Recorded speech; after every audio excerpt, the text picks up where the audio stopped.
बिस्मिल्लाहिर्रहमानिर्रहीम। बेटा आज का जो हमारा नेक्स्ट लेक्चर है उसमें हम लोगों ने केमिकल फार्मूलाज के बारे में पढ़ना है। किसके? ऑर्गेनिक कंपाउंड्स के।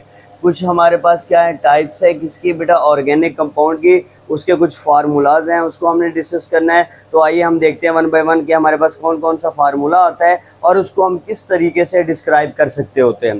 फर्स्ट में हमारे पास बेटा क्या आता है? मॉलिक्यूलर फार्मूला है कि हमने मॉलिक्यूल के बारे में डिस्कस करना है। फिर इसी मॉलिक्यूल की हमने स्ट्रक्चर के बारे में डिस्कस करना है। फिर इसी स्ट्रक्चर की हमने कंडेंस के बारे में डिस्कस करना है, कंडेंस फार्मूले के बारे में डिस्कस करना है। और फिर इसी कंडेंस फार्मूले के हम dot and cross formula discuss करेंगे, या आप कह सकते हैं कि हम इसी स्ट्रक्चर फार्मूले का डॉट एंड क्रॉस फार्मूला भी डिस्कस करेंगे। अब देखते हैं हमारे पास सबसे पहले क्या आ रहा है बेटा? मॉलिक्यूलर फार्मूला आ रहा है। अब मॉलिक्यूल क्या होता है बेटा? बेसिकली आप लोगों ने 9th क्लास में भी पढ़ा है कि हमारे पास क्या होता है बेटा? कम्बिनेशन ऑफ टू और मोर एलिमेंट। क्या हमारे पास क्या होता है बेटा? जब दो या दो से ज़्यादा एलिमेंट आपस में कंबाइन होते हैं वो क्या बनाते हैं? मॉलिक्यूल बनाते हैं। ये एटम और ग्रुप ऑफ एटम हमारे पास क्या होते हैं बेटा? मॉलिक्यूल होते हैं।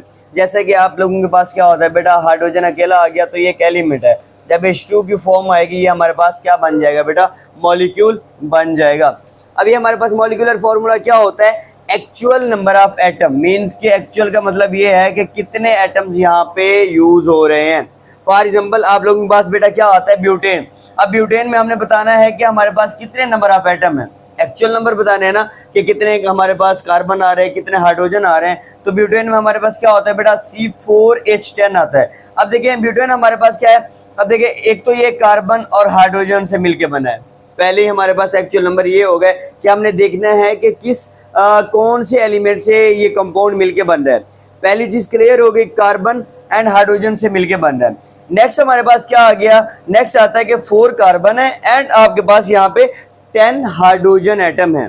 ठीक है ना बेटा?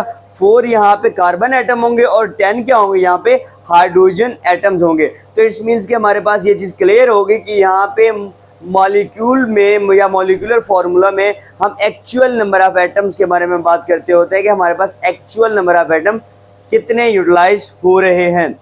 अब नेक्स्ट हम आते हैं स्ट्रक्चर फार्मूला बेटा। अब देखिए मॉलिक्यूलर फार्मूले से हम क्या करते होते हैं बेटा? स्ट्रक्चर फार्मूला ड्रा करते होते हैं। फॉर एग्जाम्पल आप लोगों के पास क्या था बेटा? C4H10 था।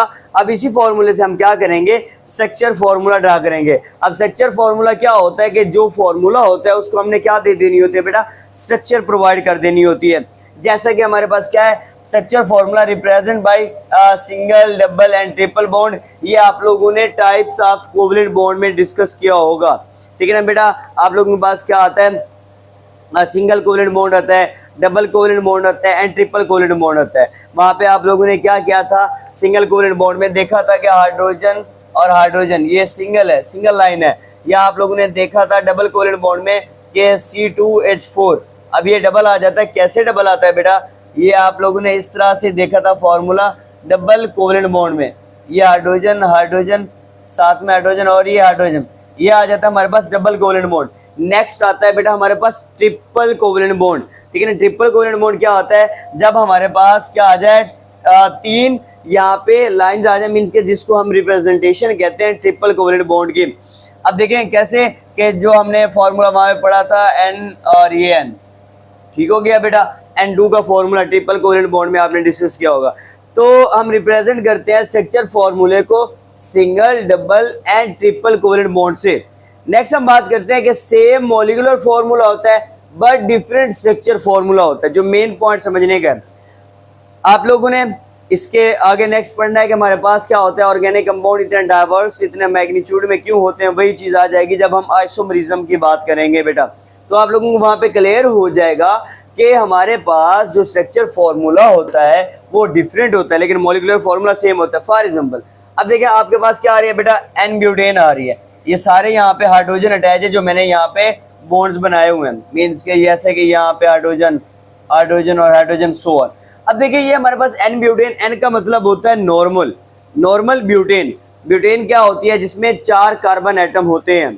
आप लोगों ने पढ़ा होगा methane, ethane, propane, butane. Methane में 1 होता है, इथेन में 2 होते हैं, प्रोपेन में 3 होते हैं, ब्यूटेन में 4 कार्बन एटम होते हैं बेटा। अब देखिए हमारे पास N ब्यूटेन मीन्स के नॉर्मल ब्यूटेन होती है ठीक है ना। नॉर्मल ब्यूटेन पे क्या होते हैं बेटा, हाइड्रोजन अटैच होते हैं, ठीक है ना। तो ये एक सिंपल सी या स्ट्रेट लाइन, नॉर्मल क्या होती है, जो स्ट्रेट लाइन होती है। नेक्स्ट हम बात कर लेते हैं आइसोब्यूटेन।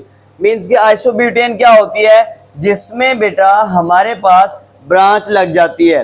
ब्यूटेन तो होती है, 4 कार्बन एटम तो होते हैं, बट वो ब्रांच की फॉर्म में अटैच होते हैं। जैसा कि ये हमारे पास बेटा क्या है, ये देखिए 3 कार्बन एटम है बेटा, और 3 कार्बन एटम्स के साथ हमारे पास ये कार्बन एटम जो है ये ब्रांच की फॉर्म में अटैच है इसके साथ।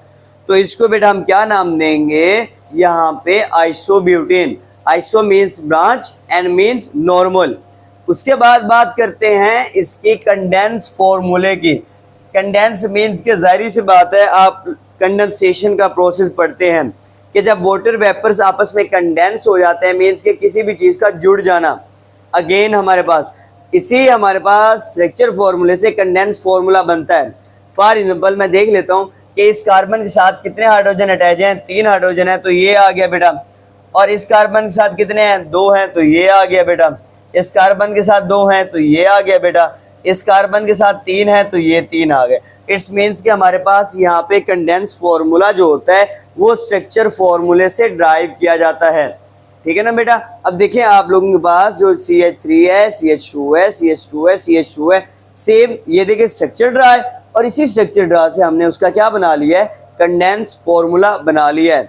उसके बाद हम आते हैं इलेक्ट्रॉनिक या डॉट एंड, यहाँ पे और आएगा डॉट एंड क्रॉस फॉर्मूला, ठीक है ना, जिसको हम डॉट एंड क्रॉस फॉर्मूला या इलेक्ट्रॉनिक फॉर्मूला का नाम देते हैं, जिसमें म्यूचुअल शेयरिंग होती है। म्यूचुअल शेयरिंग के जरिए जो इलेक्ट्रॉन शेयर किए जाते हैं वो डॉट एंड क्रॉस की फॉर्म में बेटा शेयर किए जाते हैं। जैसा कि हमारे पास क्या आ जाती है ब्यूटेन, ये आप लोगों के पास 3 है, तो यहाँ पे हम लिखेंगे प्रोपेन, मीथेन, इथेन, प्रोपेन, ठीक है ना। अब ये प्रोपेन आ रही है बेटा। तो अब देखिए आप लोगों के पास क्या है, सेम आप लोगों को नजर आ रहा है कि हमने कार्बन और हाइड्रोजन के दरमियान में जो बॉन्डिंग है बेटा उसको डॉट एंड क्रॉस से रिप्रेजेंट किया हुआ है। आप देख सकते हैं कि हमारे पास ये डॉट एंड क्रॉस आ गया बेटा, ये हमारे पास डॉट एंड क्रॉस, ये डॉट एंड क्रॉस, और ये हमारे पास क्या आ गया बेटा, डॉट एंड क्रॉस। तो हमारे पास क्या होता है, डॉट एंड क्रॉस से जिसको रिप्रेजेंट किया जाता है वो electronic dot and cross formula कहलाता होता है। तो यहाँ तक हमारे पास बेटा क्या हुआ है, 4 types of formula for organic compound complete हो गया। इंतहाई सिंपल सा टॉपिक है, इंतहाई आसान सा टॉपिक है। तो इस टॉपिक के रेलिवेंट अगर कोई भी क्वेश्चन है तो आप कमेंट सेक्शन में पूछ सकते हैं। अल्लाह हाफिज़।